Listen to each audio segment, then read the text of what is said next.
Do you ever wake up feeling really tired in the morning and then you regret all of the decisions that you made the night before, like staying up late, scrolling on your phone, or maybe binge watching the latest season of Bridgerton? Lady whistle down herself. Which I know I'm definitely guilty of. But wouldn't it be nice to wake up feeling refreshed and energized and just ready for your day?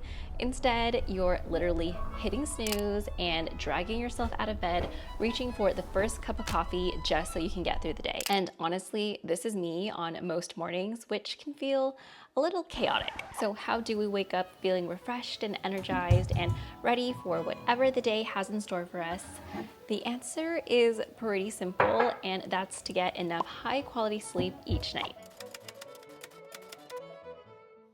So it's probably no surprise by now, but sleep is so crucial to our physical, mental, and our emotional health. It even impacts our cognitive functions like memory, attention, and problem solving. Despite these benefits, many of us still struggle to sleep. In fact, according to the Sleep Foundation, over 1/3 of Americans actually don't get enough sleep, which can lead to pretty serious health issues in the long run if this becomes a pattern. And I've also worked with many clients who struggled with sleep, and I personally have struggled with sleep for pretty much most of my life. But getting enough sleep doesn't have to be this hard. The key to better sleep is something that we can all start doing today, and that is to have a good nighttime routine. So in today's video, I'm going to share 4 evidence-based strategies that you can start doing today that'll really enhance your self-care routine so you can feel less stressed out and have more energy to do the things that you love to do. Tip number 1 is to dim the lights. For better sleep, try dimming the lights an hour or 2 before bed. You'll want to avoid bright lights because this can actually disrupt your natural circadian rhythm, which acts as your internal clock. And this can also interfere with your melatonin production, which would make it harder to sleep. So when you're picking lighting, opt for warm hues like rich reds and oranges and yellows, kind of like a really cozy fireplace, and try to avoid cool toned colors like blues and greens because that can actually make you feel more alert, therefore making it harder to sleep. By choosing the right lighting for your space, it can actually help you get better sleep and create a nice cozy atmosphere, which I personally really love. There's nothing better than turning on all of the ambient lights in my house, snuggling up with a blanket, and just reading a really good book. Tip number 2 is to unplug from all of your devices. So, I mean, we already know this by now, but using your phone really late at night, right before bed, is not very conducive to sleep, and that's for a lot of reasons. So the first reason is that your phone emits blue light, and we already talked about how cool lights can actually make you feel more alert, and it's also providing a lot of stimulation. Right before bed, you actually want to reduce as much stimulation as possible so that your brain feels calm and ready to go to sleep. And if you have to use your phone, you can actually use grayscale. And what this does is it turns off all of the color in your phone so you're not as tempted to use it because it's just not as fun. I don't have a lot of self-control when it comes to not using my phone, so what works best for me is actually just putting it in a different room and then forgetting about it, because if it's right next to me, chances are I'm just gonna mindlessly scroll through it. So if you're like me, you can always put it in a different room or like put it in a drawer somewhere, you know, out of sight, out of mind. Tip number 3 is to do something relaxing to unwind. This is probably my favorite thing to do at night, especially after a really long day, but I like to stretch, read, journal. Those are my go-to relaxation strategies. So when you're doing something relaxing, this can help you de-stress from a really long day and just put you in the right mindset for sleep. There are so many things that you can do for relaxation, from reading, journaling, listening to music, stretching, meditating, whatever it is that helps you feel more relaxed, that's totally fine. But if you need a little bit of inspo, I actually created a free handout that I have in my description box down below if you want to check it out. Tip number 4 is to take a warm bath or shower before bed.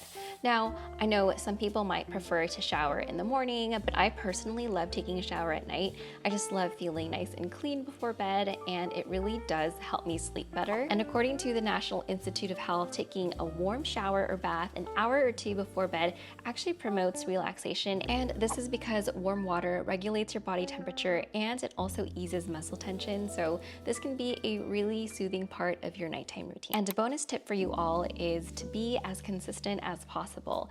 And the way to be consistent is to have your systems in place. So you can have an idea of your perfect nighttime routine, but if you don't actually have systems in place, then it's probably going to be a lot harder to do this on a day-to-day basis. So to get started, you want to set aside enough time every single night to get your self-care routine done.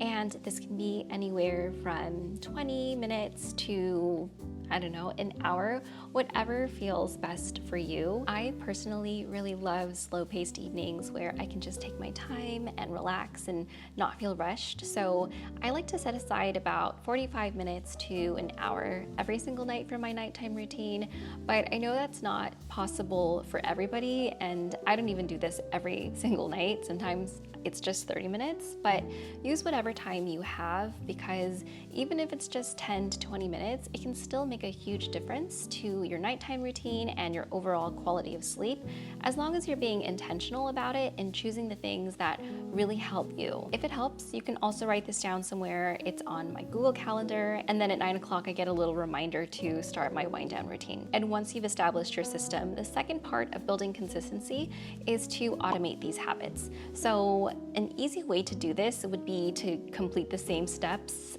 every single night in the same order, so that eventually you don't really have to think about it anymore and it's just something that you do. So for example, what I like to do is I start turning the ambient lights on after dinner time, and then I'll put my phone away, do something that's relaxing for 30 minutes. I like to take a warm shower, do my skincare, and then I'll read in bed and go to sleep. And of course, this doesn't have to be super rigid every single night. You can move things around depending on how you feel and what works best for you. So just experiment and figure out what makes you feel the most relaxed before you go to bed. And there you have it. Those are my tips for creating a well-balanced nighttime routine that'll help you get more sleep. And while these strategies can be helpful for a lot of people, if you are struggling with getting enough high-quality sleep or you have an underlying condition, then I highly recommend reaching out to a doctor or a medical professional to get some help. And just remember that everybody is unique. There is not going to be a perfect nighttime routine for anybody. There isn't like a one-size-fits-all solution. So it's all about just trying things out and figuring out what works best for you. And just know that this change isn't going to happen overnight, so be gentle with yourself and show yourself some self-compassion as you're building up your nighttime routine. I hope that you found today's video helpful, and if you liked it, please like, comment, and consider subscribing to my channel if you want to see more from me. Thank you so much for watching, and as always, take care of yourself because you deserve it, and I'll see you in my next video. Bye!